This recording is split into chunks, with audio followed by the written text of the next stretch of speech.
Hi, and welcome to another episode of Hot Takes with me, the Silver Fox. Now, we all know that as far as the SNP are concerned, if you don't live in the central belt, you don't really count.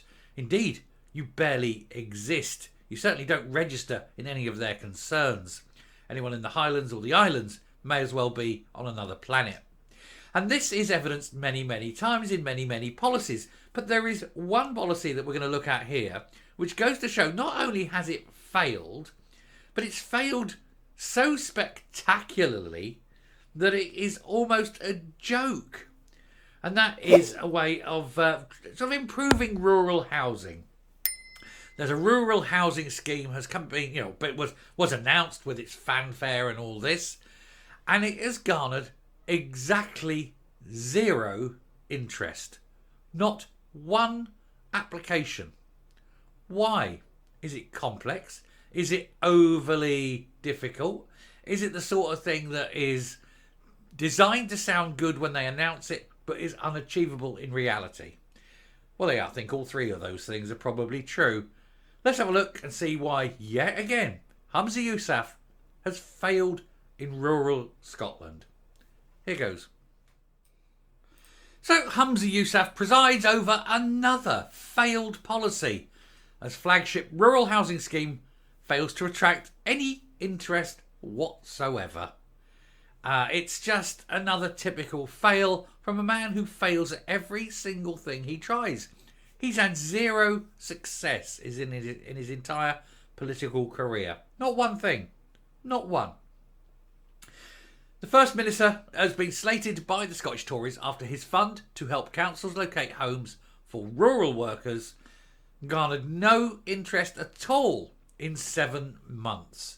Why does he bother? He must look at these plans and say, this is going to be a fail. Should we just not bother? Should we just not bother wasting our time, energy and money in pushing something that I know is going to fail because I'm in charge of it? Anyway, Humza Yousaf has been accused of shocking neglect of rural communities after another one of his policy promises have failed. He doesn't like rural communities. He doesn't like the great outdoors. He doesn't like the Highlands, the Islands. He doesn't like anything.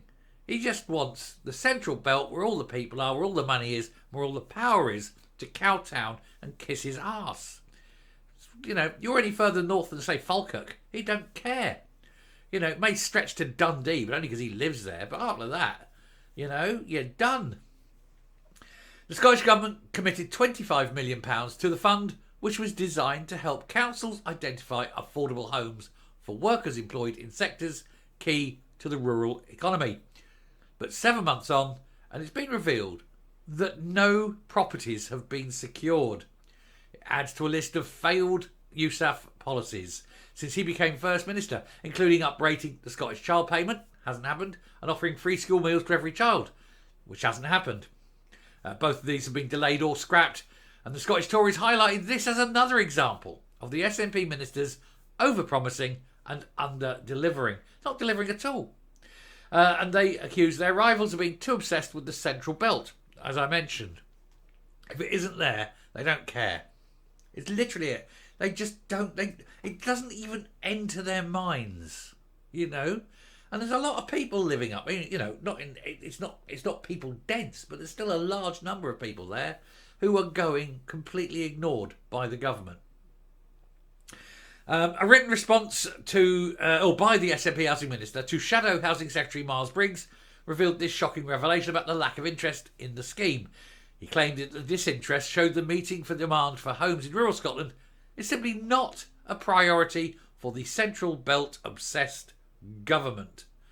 And of course that's the case. And we see it, and it isn't just this, it's all the time. It's so many policies. Central belt or nothing. He urged Paul McLennan to fully engage with the local councils and urgently ensure homes are identified to attract people to live and work in rural Scotland. He said the fact that no homes have been identified through this fund 7 months after Humza Yousaf launched it to much fanfare is a typical example of the Green SNP government over-promising and under-delivering.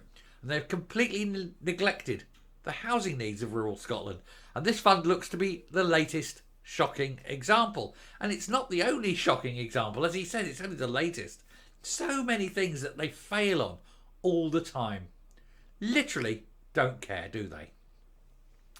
After announcing £25 million worth of funding, the SNP Housing Minister has clearly been asleep at the wheel. Of course, they all are. None of them care. It's like, yeah, we'll announce it. Hey, look, everybody in the press, come and look at us. Aren't we brilliant? Aren't we caring? But as soon as they've announced it, they'll turn around and go, yeah, whatever, and they're gone. Hey, what's next? I don't know, double champagne. It's round. Anyway, the failure to identify these homes in our rural areas, this is Miles Briggs carrying on, he says, means key sectors are missing out on having the workers they need, which in turn is deeply damaging for the economy. The Central Belt obsessed SNP Green government are out of touch with rural Scotland. I suggest they're out of touch with reality.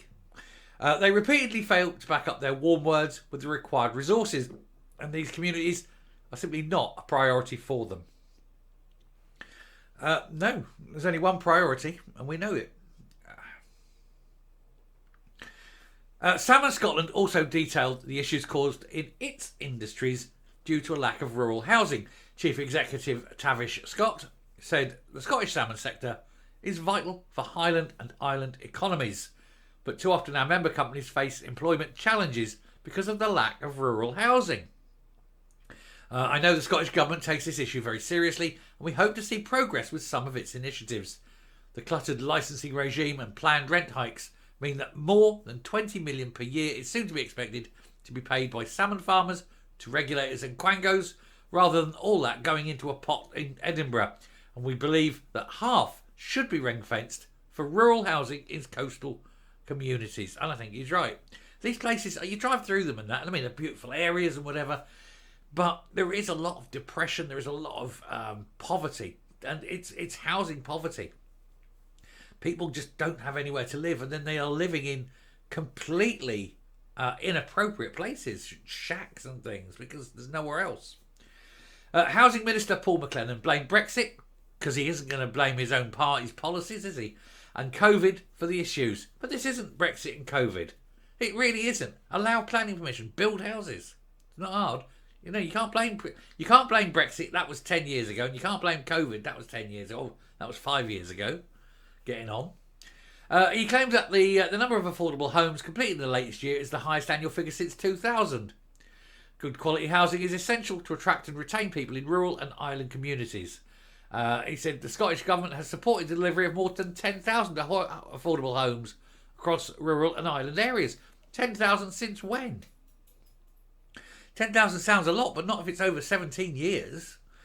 He says our commitment to deliver 110,000 affordable homes, of which at least 70% will be for social rent and 10% for our rural and island communities, is backed up by a new rural and island housing action plan. It sounds like a load of old bollocks. It sounds like something he's rushed out as a quick answer, but he's not actually saying the actual numbers and how many have been built in the last, say, year, where they've been built, or providing any kind of detailed information. It's just a bland, oh, look, let's just do a percentage, because percentages sound good, but they don't actually mean anything. Oh, we did a 30% uplift. Sounds good until you realise they mean 3 houses. It's as bad as that. They don't give you numbers. They don't like numbers, because numbers tell the truth. Percentages is what you use to hide the numbers. They're all shady, aren't they? Shady, sleek liars. A lot of them. Can't trust any of them.